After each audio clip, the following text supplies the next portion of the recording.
Picture this. It's 3 in the morning and you wake up to sirens blaring outside your window, but these aren't normal emergency sirens. These are the kind that make your blood run cold because you know something big just went wrong. Maybe the power grid just failed across 3 states. Maybe civil unrest just exploded in your city. Or maybe an economic collapse just turned your neighborhood into a battlefield where your neighbors are now looking at your house like it's their next meal ticket. In that moment, when everything you thought was safe and normal just disappeared, you've got one choice that could mean the difference between living through the next week or becoming another casualty that nobody ever talks about. Do you grab your bug-out bag and disappear into the night like some kind of survival ghost, trusting nobody but yourself? Or do you link up with family, friends, maybe even neighbors and try to ride out the storm together? Knowing that more people means more protection, but also more problems and more chances for everything to fall apart from the inside? This isn't some Hollywood movie where the hero always makes the right choice. This is real life where one wrong decision gets you killed. And the scary truth is that both choices can be the right one, or the dead wrong one, depending on factors you won't know until you're already committed, and it's too late to change your mind. If you've ever wondered which path is actually safer in a real crisis, make sure to hit that like button and become a member of Reliable Prepper. Link is in the description. Because we're diving deep into one of the most important survival choices you might ever have to make. And what I'm about to tell you could save your life when the world stops making sense. There's something that calls to most of us when we think about surviving a real crisis. And it's this image of the lone wolf survivor who doesn't need anybody else, who can slip through the shadows without being seen, who never has to worry about someone else's bad decisions getting them killed, and who always has complete control over every choice that determines whether they live or die. It's the fantasy of ultimate independence where you don't have to trust anyone but yourself, where you don't have to share your hard-earned supplies with people who didn't prepare, where you don't have to listen to arguments about which direction to go or whether it's safe to light a fire, and where you never have to worry about someone in your group having a mental breakdown and putting everyone at risk because they can't handle the pressure. The lone wolf path feels clean and simple. Just you, your skills, your gear, and your ability to make smart decisions without having to negotiate with a committee or worry about the weakest link in your chain dragging everyone down to their level. Hollywood has been feeding us this image for decades, with movies where the tough guy survives everything by trusting no one and relying only on his own strength and cunning. And there's something deeply appealing about that level of self-reliance that makes us feel like we could be that person when everything hits the fan. The lone wolf doesn't have to deal with other people's emotions, other people's fears, other people's stupid mistakes, or other people's hidden agendas that might get everyone killed. And there's a real psychological comfort in believing that you can control your own destiny without having to depend on anyone else who might let you down when you need them most. Plus, when you're alone, you're invisible. You can move faster, hide easier, change plans instantly without having to explain yourself to anyone. And you never have to worry about someone else making noise at the wrong time or leaving tracks that lead enemies right to your hiding spot. But what are you really up against when you try to do it all alone? Here's what the movies don't show you about lone wolf survival. The moment you decide to go it alone, you just signed up for a job that requires you to be awake and alert 24 hours a day, 7 days a week, because there's no one else to watch your back while you sleep, no one else to take a shift on guard duty, and no one else to wake you up when danger is creeping up on your position in the middle of the night. When you're alone, every single task that needs to be done to keep you alive falls on your shoulders, from gathering food and water to maintaining security, to treating injuries to keeping watch to planning your next move.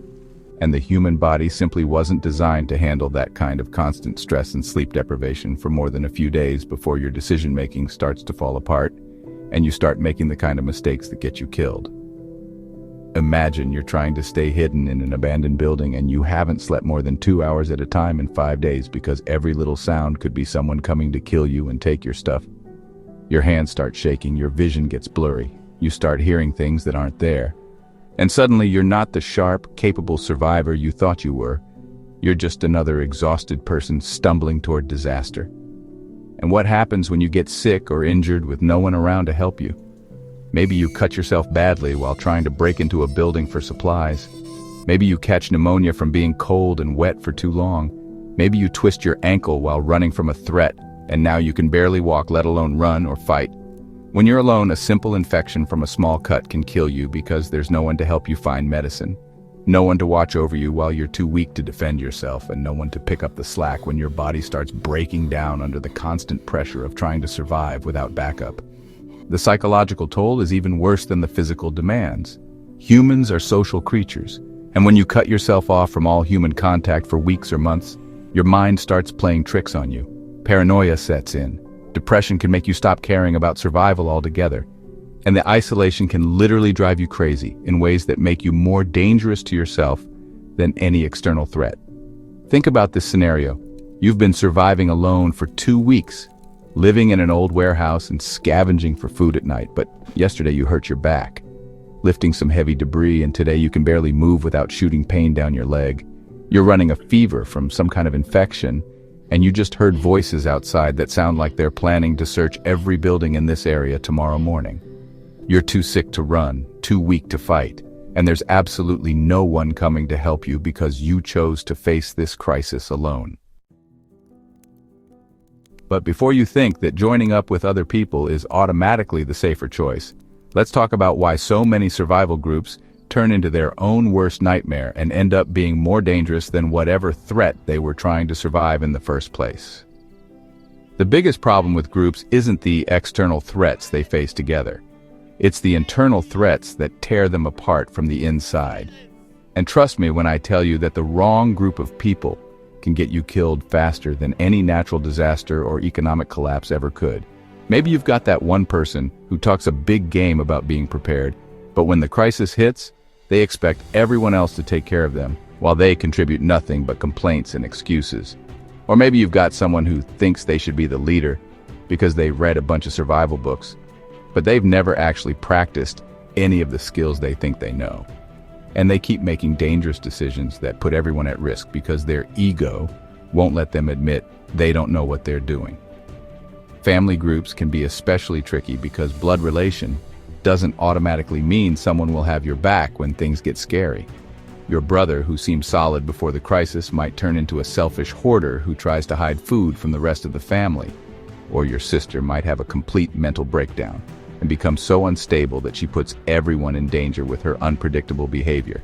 And suddenly, you're dealing with people you thought you could trust, turning into threats that you can't just walk away from because they're family.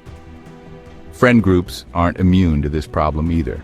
When food starts running low and people get hungry and scared, friendships that seemed rock solid for years can crumble in a matter of days when survival instincts kick in and people start looking out for themselves first. And you might find yourself facing down someone you've known for 20 years, who's now pointing a weapon at you because they want your share of the remaining supplies. Power struggles are another group killer because in a crisis situation, everyone thinks they know the best way to handle things, and instead of working together to solve problems, people waste time and energy fighting about who gets to make decisions, which direction to travel, how to ration food, or whether to help strangers who might need assistance. And while your group is busy tearing itself apart with arguments and politics, the real threats outside are getting closer and more dangerous. The challenge of vetting people before a crisis hits is nearly impossible, because you never really know how someone will react under extreme pressure until they're actually in that situation. The person who seems calm and rational during normal times might become a paranoid wreck who sees enemies everywhere when the stress gets high, or the person who talks tough might freeze up completely when real violence breaks out and suddenly your group's security plan falls apart because your designated fighter just ran away. So if groups are so dangerous and unpredictable, how do you build one that actually increases your chances of survival instead of getting you killed by your own teammates? The answer starts with understanding that a successful survival group isn't just a random collection of people who happen to be in the same place when disaster strikes. It's a carefully thought-out team, where every person brings specific skills that complement the others, where everyone understands their role and responsibilities, and where the group is trained and prepared together long before any crisis ever happens. The magic number for group size seems to be somewhere between 4 and 8 people, because fewer than 4 means you don't have enough hands to cover all the essential tasks like security, food procurement, medical care, and maintenance. But more than 8 people becomes unwieldy and hard to coordinate. Plus, larger groups need more resources, make more noise, and are harder to keep hidden from threats that might want to take what you have. The ideal group has someone with medical training who can handle injuries and illness, someone with military or law enforcement background who understands tactics and security, someone with mechanical skills who can fix equipment and jury-rig solutions to problems, someone who knows about foraging and hunting for food, and someone with strong emotional intelligence who can keep the group's morale up and help resolve conflicts before they explode into something that tears the group apart. Leadership structure is crucial, but it doesn't have to be a military-style dictatorship. The best survival groups often have one person who makes final decisions during emergencies when quick action is needed, but they use collaborative planning for longer-term strategy, where everyone's input is valued and considered before major choices are made. This requires people who can check their egos at the door and focus on what's best for the group's survival, rather than what makes them feel important or powerful. And it means having clear agreements about how decisions get made, how resources get shared, and how conflicts get resolved before those situations arise under stress. Pre-crisis bonding and training is absolutely essential because you need to know how each person reacts under pressure, what their strengths and weaknesses are, and whether they can follow through on their commitments when lives are on the line. This means doing survival exercises together, practicing your emergency plans, and spending time in stressful situations where you can observe how people behave and whether they're really the kind of person you want watching your back when everything goes sideways. The group needs shared values and goals because if half the people want to help strangers and the other half wants to shoot anyone who approaches your camp, you're going to have problems that could split the group or get people killed when you can't agree on basic principles about how to interact with the outside world. And having written agreements about these kinds of issues before a crisis hits can prevent a lot of dangerous arguments later. Resource sharing has to be clearly defined ahead of time because nothing destroys group cohesion faster than arguments about who contributed what and who deserves how much of the remaining supplies. So, successful groups establish clear rules about how food, water, ammunition, and other resources get distributed, and they make sure everyone understands and agrees to these rules before their lives depend on following them. Even the best survival group faces unique dangers that lone wolves never have to worry about. And some of these threats are so subtle that they can destroy your group from the inside before anyone realizes what's happening. Internal conflict might seem manageable when you're sitting around planning for emergencies, but when people are scared, hungry, tired, and stressed out from weeks of crisis conditions, every small disagreement can escalate into a major fight that splits the group apart. And once trust breaks down between group members, you're not just back to square one. You're actually worse off, because now you've got former allies who know your location, your supplies, your plans, and your weaknesses, and they might decide to take what they think belongs to them whether you agree or not. Disease spreads faster in groups because you're living in close quarters, sharing resources and touching the same surfaces. So one person getting sick can quickly turn into everyone getting sick. And when your entire group is down with fever and unable to function, you become sitting ducks for any threat that comes along while you're all too weak to defend yourselves or even maintain basic security.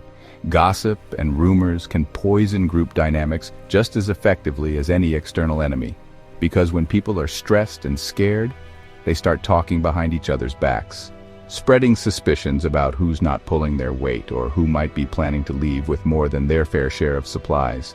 And before you know it, the group fractures into suspicious factions that spend more energy watching each other than watching for real threats. The external threats that groups face are different from what individuals deal with because groups are easier to spot. They leave more tracks, they make more noise, and they require more resources, which means they're more likely to attract attention from larger predatory groups like gangs or even government forces who see your small group as either a threat to be eliminated or a resource to be exploited. Here's a scenario that keeps me up at night. Your group of 6 people has been doing well for 3 weeks, staying hidden in a rural area and living off your stored supplies plus some foraging. But yesterday, someone spotted smoke from your cooking fire, and today you wake up to find yourselves surrounded by 15 armed people who've been tracking you for 2 days and now want everything you have, and they've got the numbers and firepower to take it whether you cooperate or not. Leadership collapse is another group-specific vulnerability, because if your designated leader gets killed, injured, or just cracks under pressure, The whole group can fall apart as people panic and start making contradictory decisions without any clear chain of command to fall back on. And in a crisis situation where quick, coordinated action can mean the difference between life and death. A leaderless group often becomes a collection of individuals who happen to be in the same location, rather than an effective survival team. Emotional burnout hits groups differently than individuals, because you've got multiple people's psychological breaking points to worry about. And when one person starts having a mental health crisis, it affects everyone else's morale and decision-making ability. Plus, you can't just walk away from someone who's having a breakdown if they're part of your survival group, so you end up dealing with their problems while also trying to keep everyone else alive and functional. Let's put these two approaches to the test, with some real-world scenarios to see how they actually stack up when lives are on the line. And theory meets brutal reality. Scenario 1. A group of armed looters has been systematically hitting houses in your neighborhood, and they've just kicked in your front door while you're inside. If you're a lone wolf, you've got the advantage of quick decision-making and no one else to worry about, so you can immediately decide whether to fight, hide, or escape through your pre-planned route without having to coordinate with anyone else. But you're also facing multiple attackers by yourself with no backup and no one to watch your flanks or cover your retreat if things go bad. Whereas if you're with a group, you've got more firepower and multiple people who can coordinate to create crossfire or covering fire while others escape. But you also have to worry about someone in your group freezing up, making noise at the wrong time, or getting in the way of your defensive plan. Plus, you need to protect multiple people instead of just yourself. Scenario 2. You need to travel 50 miles through dangerous territory to reach a safer location. The lone wolf can move much faster and quieter, change routes instantly based on threats, hide more easily, and doesn't have to worry about anyone slowing down the group or making mistakes that give away their position. But they also have to carry everything they need by themselves. They have no one to help if they get injured or sick along the way, and they're completely vulnerable while sleeping or resting. While a group moves slower and is harder to conceal, but they can carry more supplies, take turns on watch, help each other with injuries, and provide mutual protection during rest stops, though they're also more likely to be spotted by hostile forces and they move at the speed of their slowest member. Scenario 3. Someone in your survival situation gets seriously sick with what might be pneumonia or appendicitis. The lone wolf is basically on their own to either treat themselves with whatever medical supplies they have, or slowly die from something that might be easily treatable if they had help. But if they're with a group, there's a much better chance that someone has medical training or at least additional hands to help with care. Plus, the group can continue to provide security and gather supplies while one person recovers, though having a sick group member also means using more medical supplies, potentially staying in one location longer than is safe, and possibly having to make the hard choice about whether to leave someone behind if they become too much of a liability. Scenario 4. It's the middle of winter and you're facing a blizzard that could last for several days. The lone wolf has the advantage of smaller space to heat and fewer calories needed to keep everyone warm. Plus, they can make decisions about rationing food and fuel based only on their own needs, but they also have no one to help gather firewood, clear snow, or stay awake to tend the fire through the night. And if they get hypothermia or frostbite, there's no one to help them recover. Whereas a group can take turns keeping the fire going, share body heat, help each other with tasks like gathering fuel and preparing food, and provide care for anyone who starts showing signs of cold-related injuries. But they also need more fuel to heat a larger space, more food to keep everyone's energy up, and more coordination to make sure essential tasks get done without putting anyone at unnecessary risk. Scenario 5. You encounter another group of survivors who claim they're friendly, but you're not sure if you can trust them. The lone wolf has the luxury of being able to avoid this interaction entirely by staying hidden, or moving away without having to negotiate or take risks. But they also miss out on potential opportunities for trade, information, or alliance that could improve their long-term survival chances. While a group has more people to assess the strangers and more firepower if the encounter goes bad, but they are also more visible and harder to extricate from a dangerous situation if the other group turns out to be hostile. Plus, they have to make group decisions about trust and cooperation that might not reflect everyone's comfort level with the risk. The smartest survivors don't lock themselves into either the lone wolf or group mentality, because they understand that real-world crises are unpredictable, and you might need to switch between both approaches depending on the situation, the threats you're facing, and the people available to work with, which means developing skills and mindsets that allow you to be effective whether you're operating alone or as part of a team. Being a hybrid survivalist means you're completely self-sufficient and capable of handling any situation by yourself if you have to. But you're also skilled at leadership, communication, and teamwork, so you can effectively contribute to or even lead a group when that's the better survival strategy. And this flexibility gives you options that pure lone wolves or committed group members don't have when circumstances change unexpectedly. The hybrid approach requires you to develop solo skills like stealth movement, self-defense, individual medical care, and psychological resilience so you can disappear into the background and survive on your own when being part of a group would be more dangerous than going alone. But you also need to cultivate group skills like clear communication, conflict resolution, tactical coordination, and leadership abilities so you can help build and maintain effective survival teams when the situation calls for cooperation. This means practicing both individual and team-based survival scenarios so you're comfortable with the different mindsets and decision-making processes required for each approach. Sometimes you need to think like a ghost who avoids all contact and leaves no trace, and other times you need to think like a team player who coordinates with others and makes decisions based on what's best for the group rather than just yourself. The hybrid survivalist also understands the importance of building relationships and alliances before a crisis hits, not because they plan to depend on these people, but because they recognize that having options and fallback plans increases their overall survival chances, so they maintain friendships with other prepared individuals, participate in community preparedness activities, and develop a network of people who could potentially work together if circumstances make group survival the better choice.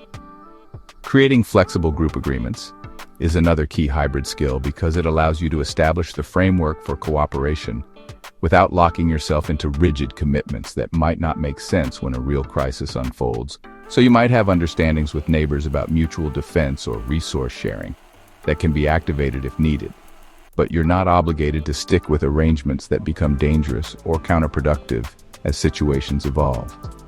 The hybrid mindset also means being prepared for the possibility that you might start a crisis as part of a group, but end up alone due to deaths, injuries, betrayals, or simple group dissolution. Or conversely, that you might begin alone but encounter opportunities to join with others that could improve your survival chances. And being mentally and practically prepared for these transitions can mean the difference between adapting successfully and being caught off guard by changing circumstances. Here's the truth that nobody wants to hear but everyone needs to understand.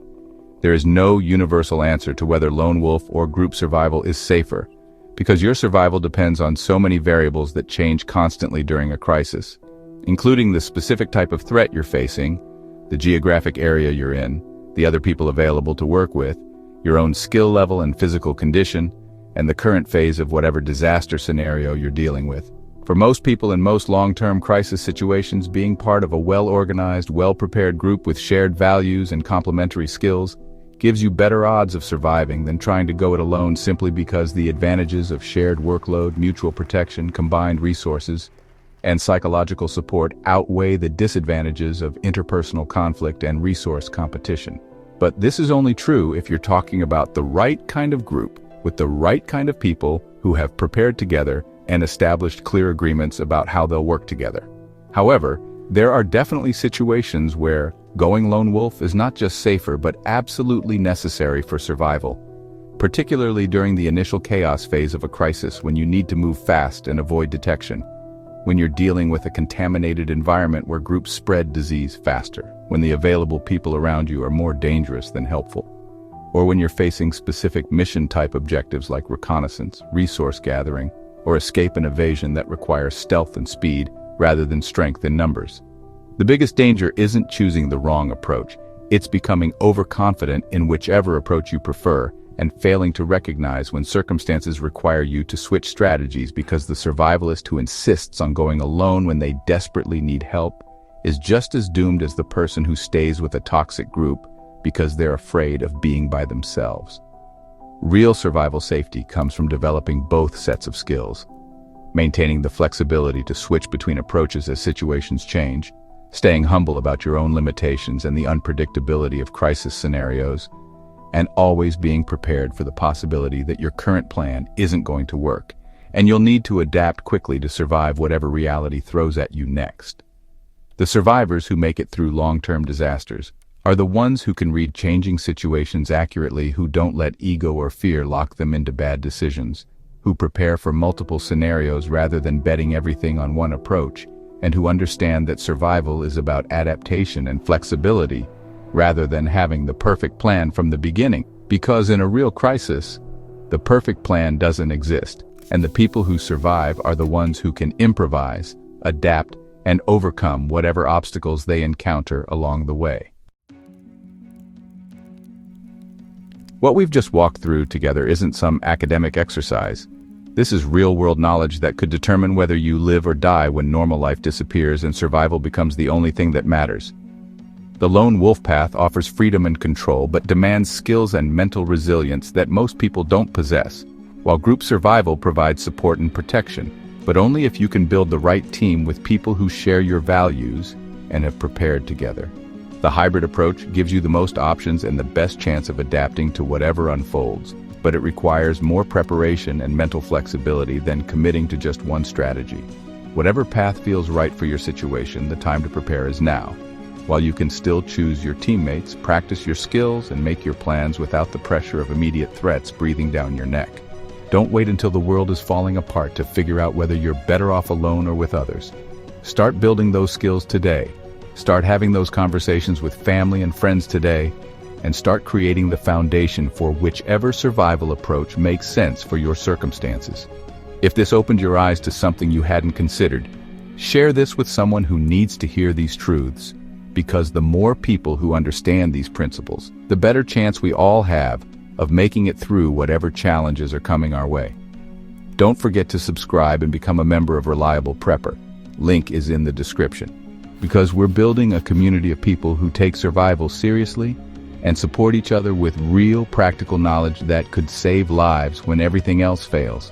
And together is how we're going to make it through whatever comes next.